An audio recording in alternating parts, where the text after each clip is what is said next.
Here is a summary of the January 15th, 2025 Supreme Court opinion in the case called E.M.D. Sales, Inkieser v. Carrera, case number 23-217.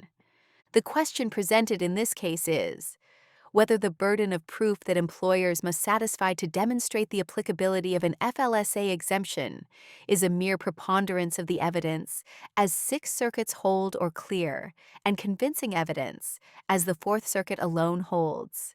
Justice Kavanaugh delivered the opinion for a unanimous court. Justice Gorsuch filed a concurring opinion, in which Justice Thomas joined. Please note that this summary is read by an automated voice. Justice Kavanaugh's unanimous opinion.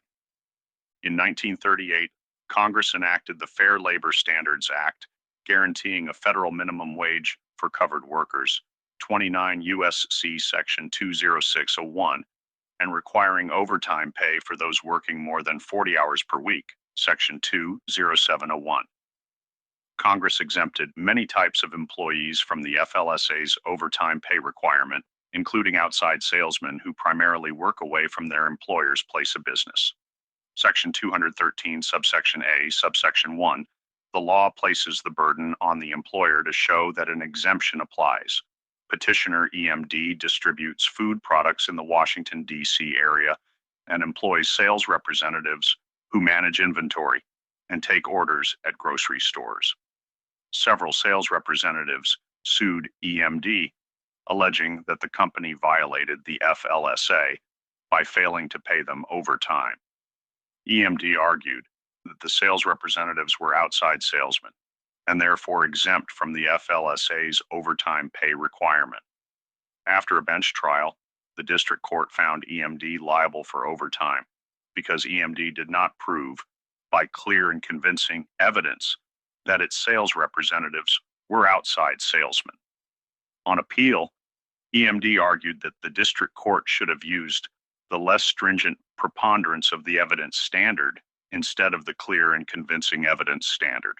Applying circuit precedent, the Fourth Circuit disagreed and affirmed the district court's judgment.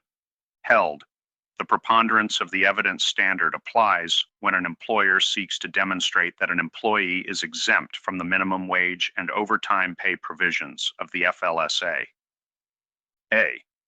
When Congress enacted the FLSA in 1938, the preponderance of the evidence standard was the default in American civil litigation, and it remains so today.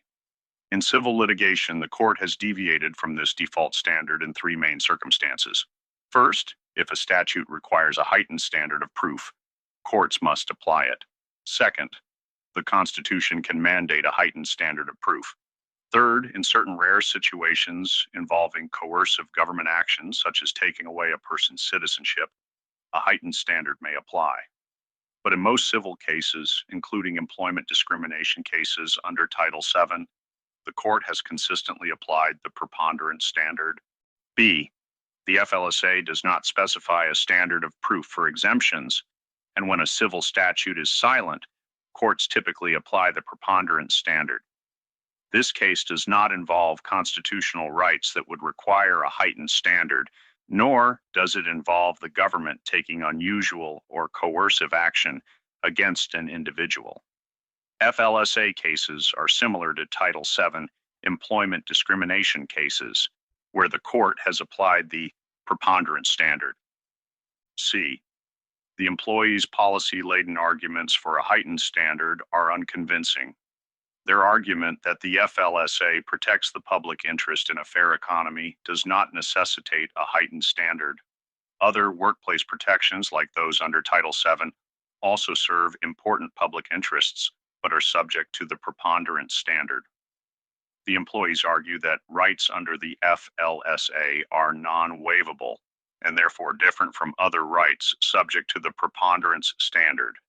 But waivability of a right does not determine the standard of proof. D.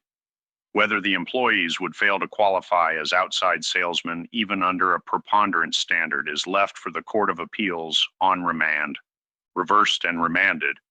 Justice Gorsuch's concurring opinion. Sometimes, the Constitution or Congress provides a particular standard of proof. If not, courts must find one. As in other contexts, they do so by examining the legal backdrop against which Congress has legislated. In civil cases, those background legal principles typically require proof by a preponderance of the evidence. Occasionally, though, the default common law rule provides instead for a heightened standard of proof. Either way, courts apply the default standard unless Congress alters it or the Constitution forbids it.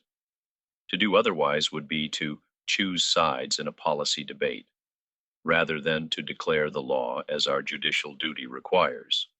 Our decision today is consistent with this understanding, and I am pleased to join it.